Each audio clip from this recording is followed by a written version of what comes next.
had left me $10,000, I'd do it too. The thought of Vailima makes me wild. I want to see the tropics. I want to see the whole world. I'm going to be a great author, or artist, or actress, or playwright, or whatever sort of a great person I turn out to be.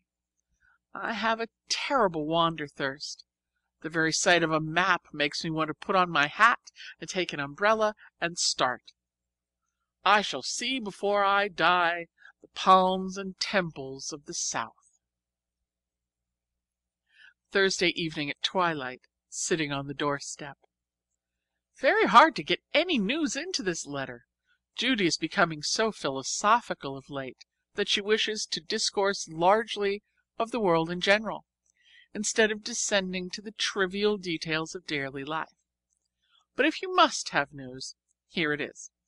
Our 9 young pigs waded across the brook and ran away last Tuesday, and only 8 came back. We don't want to accuse anyone unjustly, but we suspect that Widow Dowd has one more than she ought to have. Mr. Weaver has painted his barn and his 2 silos a bright pumpkin yellow, a very ugly color, but he says it will wear. The Brewers have company this week, Mrs. Brewer's sister and 2 nieces from Ohio. One of our Rhode Island Reds only brought off 3 chicks out of 15 eggs. We can't imagine what was the trouble. Rhode Island Reds, in my opinion, are a very inferior breed. I prefer Buff Orpingtons. The new clerk in the post office in Bonnyrigg Four Corners drank every drop of Jamaica ginger that they had in stock, $7 worth, before he was discovered. Old Ira Hatch has rheumatism and can't work any more. He never saved his money when he was earning good wages, so now he has to live on the town. There's to be an ice cream social at the schoolhouse next Saturday evening. Come and bring your families. I have a new hat that I bought for 25 cents at the post office. This is my latest portrait, on my way to rake the hay. It's getting too dark to see anyway. The news is all used up. Good night, Judy.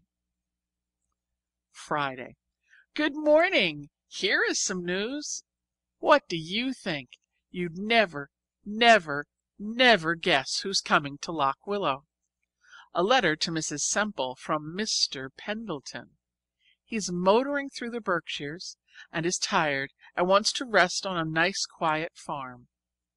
If he climbs out at her doorstep some night, will she have a room ready for him? Maybe he'll stay 1 week, or maybe 2, or maybe 3. He'll see how restful it is when he gets here. Such a flutter as we are in. The whole house is being cleaned and all the curtains washed. I'm driving to the Corners this morning to get some new oilcloth for the entry and 2 cans of brown floor paint for the hall and back stairs. Mrs. Dowd is engaged to come tomorrow and wash the windows. In the exigency of the moment, we waive our suspicions in regard to the piglet. You might think from this account of our activities that the house was not already immaculate, but I assure you it was. Whatever Mrs. Semple's limitations, she is a housekeeper. But isn't it just like a man, Daddy?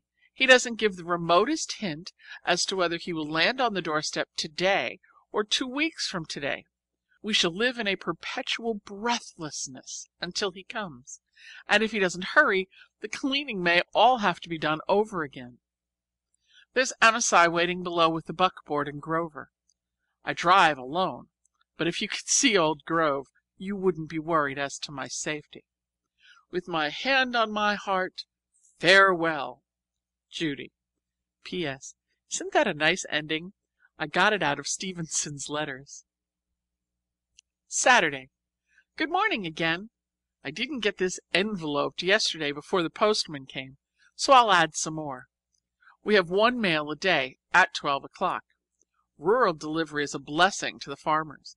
Our postman not only delivers letters, but he runs errands for us in town at 5 cents an errand. Yesterday he brought me some shoestrings and a jar of cold cream. I sunburned all the skin off my nose before I got my new hat, and a blue Windsor tie and a bottle of blacking, all for 10 cents. That was an unusual bargain owing to the largeness of my order. Also, he tells us what is happening in the great world. Several people on the route take daily papers, and he reads them as he jogs along and repeats the news to the ones who don't subscribe. So in case war breaks out between the United States and Japan, or the president is assassinated, or Mr. Rockefeller leaves $1 million to the John Grier Home, you needn't bother to write. I'll hear it anyway.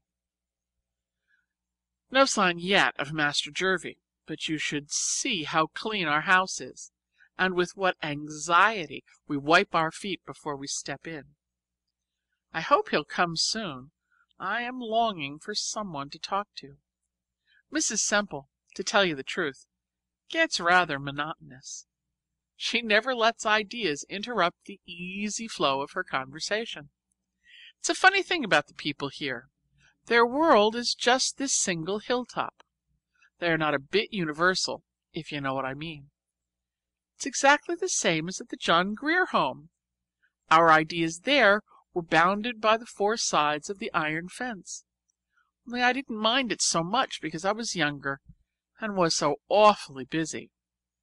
By the time I'd got all my beds made and my babies' faces washed and had gone to school and come home and had washed their faces again and darned their stockings and mended Freddie Perkins' trousers, he tore them every day of his life, and learned my lessons in between, I was ready to go to bed, and I didn't notice any lack of social intercourse. But after 2 years in a conversational college, I do miss it, and I shall be glad to see somebody who speaks my language. I really believe I've finished, Daddy. Nothing else occurs to me at the moment. I'll try to write a longer letter next time. Yours always, Judy. P.S. The lettuce hasn't done at all well this year. It was so dry early in the season. 25th August. Well, Daddy, Master Jervie's here, and such a nice time as we're having. At least I am, and I think he is too. He has been here 10 days, and he doesn't show any signs of going. The way Mrs. Semple pampers that man is scandalous. If she indulged him as much when he was a baby, I don't know how he ever turned out so well. He and I eat at a little table set on the side porch, or sometimes under the trees, or when it rains or is cold, in the best parlor. He just picks out the spot he wants to eat in, and Carrie trots after him with the table. Then, if it has been an awful nuisance, and she has had to carry the dishes very far, she finds $1 under the sugar bowl. He is an awfully companionable sort of man, though you would never believe it to see him casually. He looks at first glance like a true Pendleton, but he isn't in the least. He is just as simple and unaffected and sweet as he can be, and that seems a funny way to describe a man, but it's true. He's extremely nice with the farmers around here. He meets them in a sort of man-to-man fashion that disarms them immediately. They were very suspicious at first. They didn't care for his clothes. And I will say that his clothes are rather amazing. He wears knickerbockers and pleated jackets and white flannels and riding clothes with puffed trousers.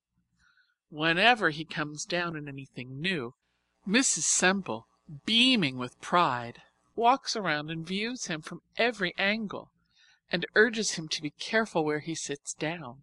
She's so afraid he'll pick up some dust. It bores him dreadfully. He's always saying to her, "Run along, Lizzie, and tend to your work. You can't boss me any longer. I've grown up."